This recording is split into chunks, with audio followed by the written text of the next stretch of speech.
Good evening and welcome to ABC 31 News tonight. I'm Scott Beadle. The big finale of Mardi Gras is in full swing in New Orleans.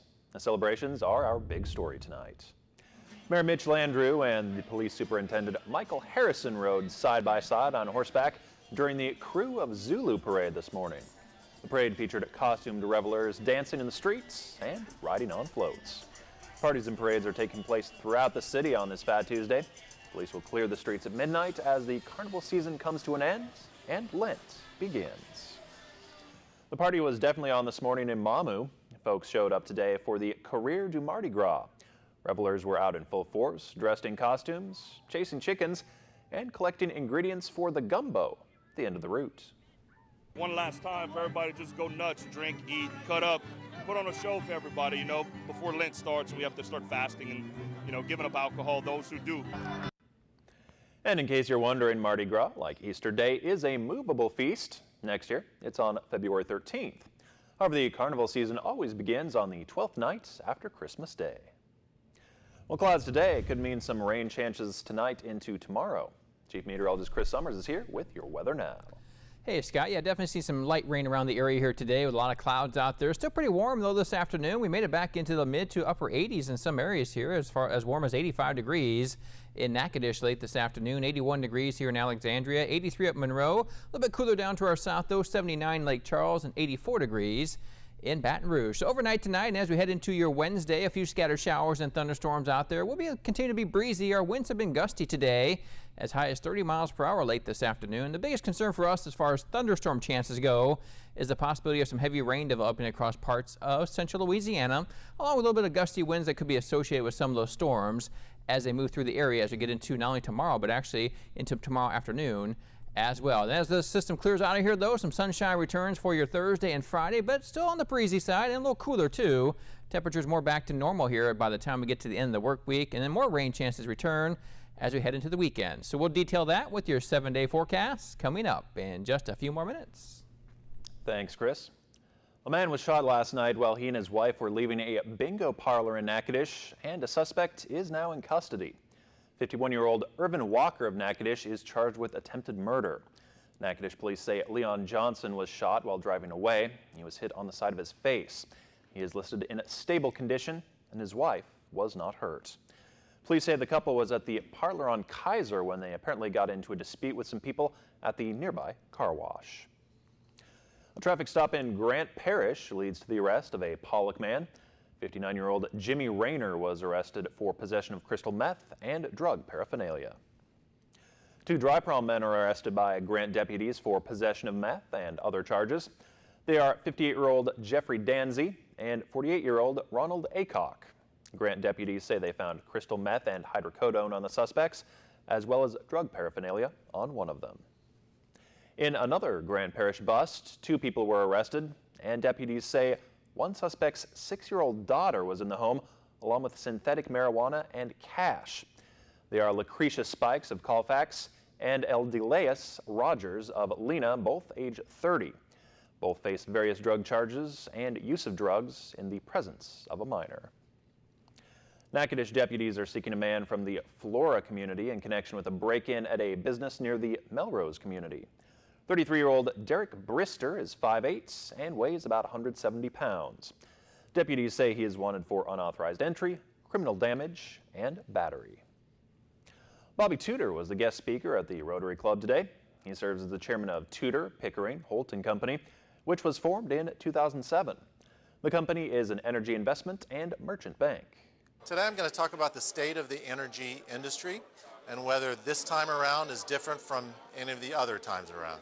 The shale business has fundamentally changed the oil paradigm worldwide, but it's still a commodity business and there are ups and downs, and so getting the cycle right is a very important part of it all. It clearly affects the state of Louisiana dramatically. It's less directly impactful to central Louisiana, but increasingly there's activity close to central Louisiana, but it impacts the state of Louisiana and its tax base pretty dramatically. The company is based out of Houston, Texas, with offices around the U.S., Canada, and the U.K. You can visit their website at tphco.com. Blue and Gray on the Red is coming up. It features fully costumed reenactments of stories and scenes from the Civil War days. We have so many activities. The city sponsors 4 days, and we pack everything we can into those 4 days. We have some history that occurred during the Civil War that you may not associate with or may not be familiar with. For more information on dates, times, and locations for the Blue and Gray on the Red, you can visit AlexandriaPinevilleLA.com. An iconic part of Alexandria history is closed as of today. The Alexandria Golf and Country Club is shutting its doors and ending operations. Those who know the facility say it had begun to lose money and lost membership to other newer golf courses in the area. It was the home of the Deep South 4-ball tournament at the end of the summer and was the first course for many area golfers dating back to 1945. Livestock shows are an integral part of 4-H.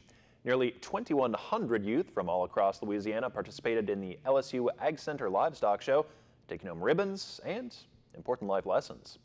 LSU Ag Center correspondent Craig Gautreaux shows us the ins and outs of the show. The grunting of pigs and mooing of cows were common sounds throughout the 82nd annual LSU Ag Center Livestock Show. While receiving ribbons were important to some, what exactly were the participants learning during this week-long event? It's not all about winning, it's just about the fun. I learned what they like and what they don't like about their cow and how you can make it better. It taught me that life is not always just revolving around one thing, it's revolving around many things. For some participants, showing livestock is a family tradition that goes back multiple generations. It is an opportunity to get in the ring and show an animal many youth have spent training for the better part of a year. And it will make just about any parent proud.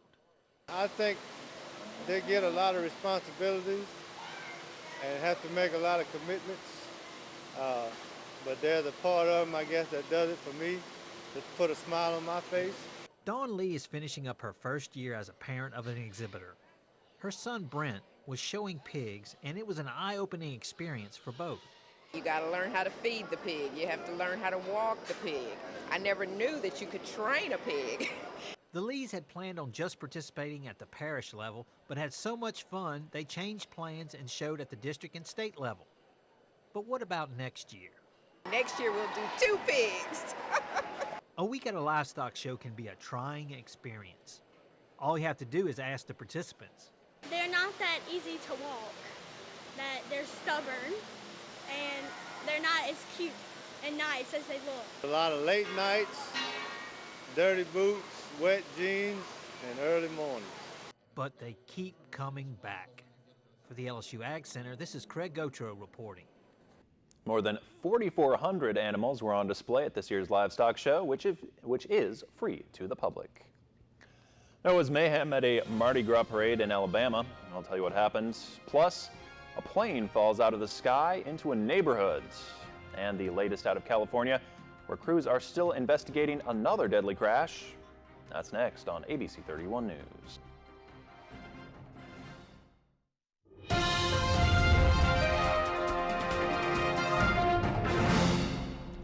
12 high schoolers are hurt after a vehicle hit several band members marching in a Mardi Gras parade in Gulf Shores, Alabama. A white van in the parade struck multiple members of the Gulf Shores High School Marching Band as that parade was getting underway. Witnesses say it appears as if the driver's foot slipped off the brake pedal and onto the gas, causing that car to plow into the back of band members. A number of people were treated at the scene. Others were taken to a nearby hospital. 3 are listed in critical condition. A small plane crashes into the roof of an apartment building in Massachusetts. The single-engine plane crashed shortly after takeoff from the Lawrence Municipal Airport, which is near that apartment complex. Local police say only the pilot was on board. He was killed. Fortunately, no one on the ground was hurt. 2 survivors of a horrifying plane crash in California are fighting for their lives, and the investigation continues into what caused that plane to come down. ABC's Kenneth Moten has the latest. The incredible moment caught on camera. A small plane falling out of the California sky, crashing into 2 homes, sparking a fireball. Is everybody safe? The plane hit a residence, and the residence is on fire. Today, investigators continue to search through what's left after the plane came down in the community of Riverside. I heard a big loud boom. I looked outside my window and I turned and it was flames in the air, everything. Officials say the aircraft split in half upon impact, throwing one female out of the plane. We see this lady, she was crawling. Half of her clothes was on fire and she was like, I need help, I need help. Firefighters searched the homes for victims. From the air, we could see them pulling someone out. I have one patient. We've got 4 victims that were in the airplane. We're checking for it. It's believed 5 people were on the plane, returning from a cheerleading competition at Disneyland. We have identified that all victims from this incident were from the aircraft. We have no residents that were involved. The homeowners all safe and accounted for. 3 people were killed, but 2 passengers somehow survived. Paramedics rushed the victims to the hospital in critical condition as investigators work to figure out what went wrong. The NTSB will probably be the taking over the whole investigation here shortly. Authorities say the plane was heading back to the San Jose area. The survivor who was thrown from the aircraft is said to only have minor injuries. Kenneth Moten, ABC News, New York.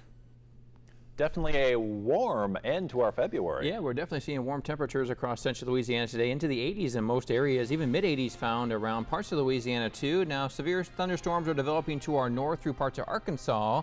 Not expecting too much here in Louisiana, though. May see a few thunderstorms come in overnight tonight and during the day tomorrow.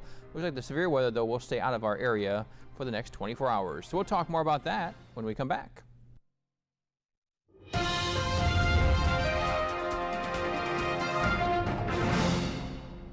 And welcome back, everyone. A good Tuesday evening to you. Another warm one out there today for the end of February. Temperatures into the 80s once again. We saw low to mid 80s in most areas here in Louisiana. Did see a few upper 70s down to our south. A few more clouds around Lake Charles produced temperatures in the upper 70s. We had a high of 81 though here in Alexandria late this afternoon. 85 in Natchitoches, 83 degrees Monroe, 84 Baton Rouge, and 82 degrees a high today in Shreveport. But temperatures have been warm, but also the winds have been gusty out there too. Been seeing those winds gust as high as 30 miles per hour throughout the late afternoon hours here in parts of central Louisiana. And right now we're at 76 as the temperature outside, partly sunny skies. Again, those south-southwest winds continuing at about 18 miles per hour, but have been seeing gusts as high as 25 just in the last hour or so. Dew point very warm for this time of year. The moisture has really increased here in the past 24 hours. 66 degrees is our dew point. As the cold front approaches in from our west, we'll bring in the chance for some showers and thunderstorms overnight tonight. And it looks like a good chance of that continuing as we head into the day on our Wednesday. So here's a look at your forecast throughout the day Wednesday. Again, partly to mostly cloudy skies expected. A little breezy still, but you do see down here, we see the winds south-southwest at 7 o'clock in the morning. But by noon, they turn in from west-northwest, indicating that the cold front will be passing through the area about noontime or so. So I think most of the afternoon should be mainly dry. We're going to see most of our activity as far as showers and thunderstorms overnight tonight and into early tomorrow morning. Temperatures still warm though, looking for highs into the upper 70s. But once that cold front does move by here, some cooler weather does filter back in for the end of the work week. So a few thunderstorms out there. I do think the severe weather threat though is not very good here in parts of central Louisiana. You have to go further north. And right now in parts of Arkansas, up into parts of Missouri, Indiana, even Illinois, seeing all the severe weather right now. And even as that front moves in overnight tonight, I think the threat of severe weather will be further to our north, through parts of maybe northeastern Louisiana into parts of Mississippi and Alabama. We may see some gusty winds with some of the storms, some heavy rain possible too. But again, I think the severe threat will be further to our north with this line of passage as we go through the next 24 hours. Now, once that moves by though, we see some sunshine returning. Still a little breezy for you Thursday with cooler weather returning too. Highs back into the upper 60s to low 70s. More typical what we should be seeing for the first part of March. And then some more rain chances return by the time we get to early next week. So our surface map then showing that cold front making its way right through our area. Again, seeing the showers and thunderstorms in the green around parts of Louisiana, but the red area, the more severe weather, will be further to our north through parts of northern Mississippi into parts of Tennessee and even northern parts of Alabama as well. So we'll just see some showers and thunderstorms, but behind that, much cooler weather fills in, getting temperatures closer to average as we head into the end of our work week. Before tonight, 68 degrees. Again, cloudy skies out there, breezy. A little shower developing after midnight. Could be a few thunderstorms around too. South winds gusting as high as 25 miles per hour. A few showers and thunderstorms out there for your Wednesday. The first day of March, temperature at 77 degrees. West winds as northwest winds at about 15 to 20 miles per hour. Again, a little bit less humid and a little bit cooler too as you get to Thursday and Friday into the mid 60s to upper 60s. That hangs around into the weekend, too. Could see a few rain chances back in the area on Saturday.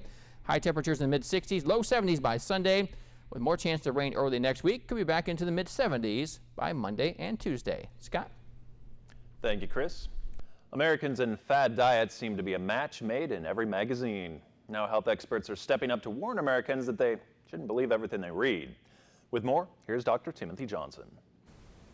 Juice cleanses, gluten-free diets, antioxidant supplements that promise to keep us young and vital. All quick and easy, but are they all too good to be true as well? Fad diets and nutritional products aren't always supported by science, and now a group of doctors with the American College of Cardiology have gathered the research offering guidance on these nutritional approaches. Their aim is to help consumers determine what works and what doesn't for heart health. Their take on juicing, not so sweet. Juicing and taking away the pulp actually concentrates calories, they warn, which means you could be getting more calories than you bargained for and much less fiber. As to gluten-free diets, think twice. If you don't have a gluten-related medical condition, there is no science to support adhering to such a diet. In fact, some studies show gluten-free diets in healthy people can lead to weight gain. And if you really want to protect your heart, skip the antioxidant supplements. No proof they work, according to these experts. A real proven heart-healthy diet adds extra virgin olive oil, berries, and green leafy vegetables to balanced meals. So hold the juice, rice cake supplements, and get some food you can really take to heart. With this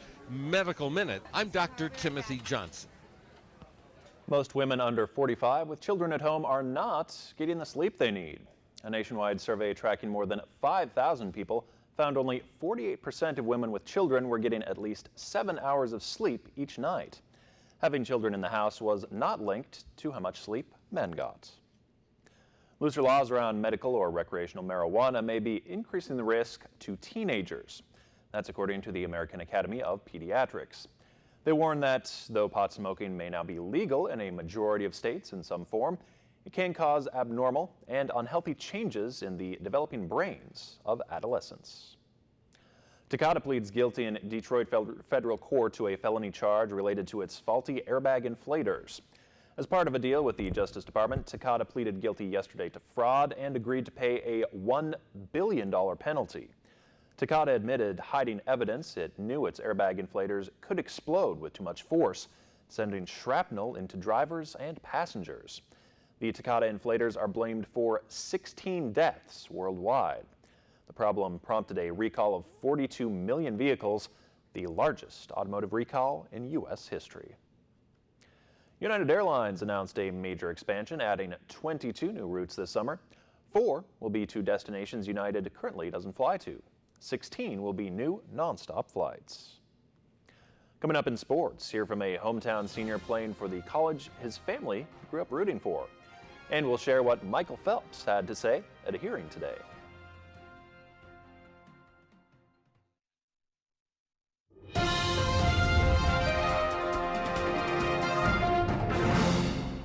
Good evening, everyone. I'm Charlie LaPastora. NSU baseball has its first midweek matchup of the year tonight against an in-state opponent, UL Lafayette. Both teams were 3-3 going into tonight, and this one, folks, is going on right now. Last time we checked, right before the break, it's in the top of the second. 1 on, no outs for the Raging Cajuns, and it's scoreless so far. Well, here's what Coach Barbier said Monday about this matchup. Yeah, they've got a great thing going. Coach Rowe does a great job down there.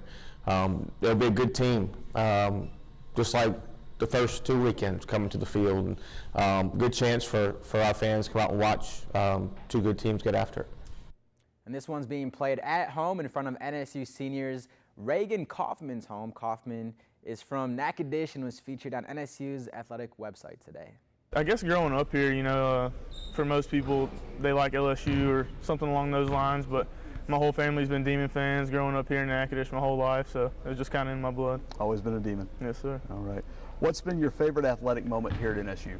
I would say the whole weekend at Notre Dame, my junior year. I didn't even play that weekend, but just the trip, you know, getting to see that campus, and we pulled out 2 or 3, so I thought that was a pretty good weekend. La Tech softball will also be playing in a midweek game as they travel to face 25th ranked Ole Miss Wednesday. The Lady Texters are 11-5, and the Rebels are 12-2. It's the 7th game against a Power 5 school, and Coach Mark Montgomery said, "My goal was to test our team against some of the top teams, and I think we have done that so far and had some success." He went on to say, "We believe we have the team to compete in these games and have shown we have the ability to win them when we play up to our potential. We look forward to another great test against a very good Ole Miss team."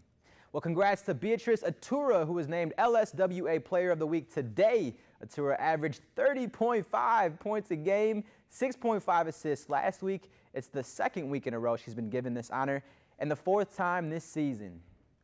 Michael Phelps was in court today to support the improvement of the international anti-doping system.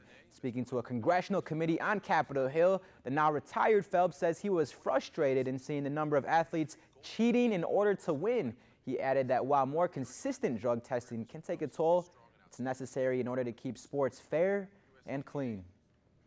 I can't describe how frustrating it is to see other athletes break through performance barriers in unrealistic timeframes, knowing what I had to do to go through that.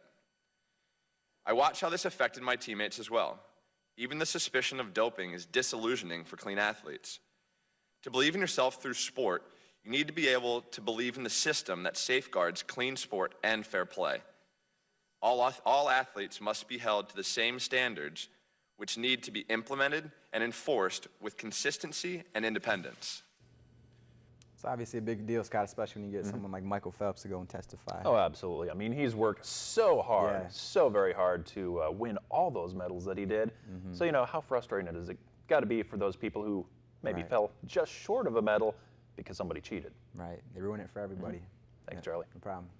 A New Orleans woman catches more than she bargained for during a Mardi Gras parade.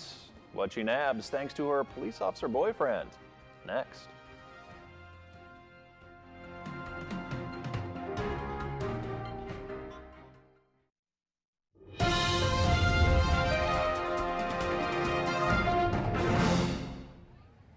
All right, check out this video of a New Orleans police officer proposing to his girlfriend Saturday night on a parade route. Samantha Hoppin was walked by another officer to the middle of the intersection where she sees her boyfriend, Officer Dylan Warder. It's there that he proposes, and she says yes. Then the bride-to-be got her first lesson in being a police officer's spouse when they were told that the party had to end because Warder had to go back to work to man the parade. But got a lot of witnesses and a lot of pictures, it looks like. Don't want to say no in it will front of all be them, right? It will be memorable. Have a great night. Thanks for watching.